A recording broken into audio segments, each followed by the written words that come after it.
La villa, costruita tra il XVI e il XVIII secolo, ma non si esclude che possa essere la trasformazione di una costruzione più antica e precedente, si trova in via Roma a Tribano.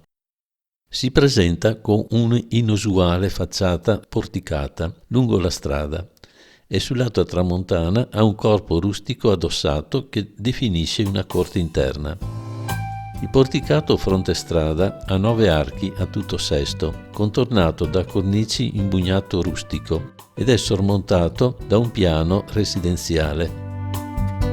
Nella parte centrale della facciata, anche verso il cortile interno, si evidenzia una sopraelevazione timpanata con trifora, forse risalente al XVIII secolo, e sopra questa 2 lucernari quadri.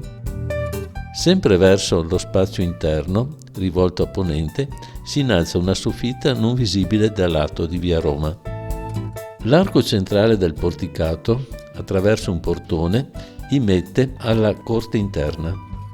Sempre lungo la strada si nota la mura originaria di recinzione del Brolo, che racchiudeva il giardino e l'orto. Nel catasto austriaco del 1837, la villa era censita come casa di villeggiatura, di proprietà del nobile Benedetto Selvatico Estense. In questo periodo la famiglia Selvatico nel territorio di Tribano era proprietaria di un centinaio di campi padovani. In tempi successivi la costruzione passò ai Buzzacarini.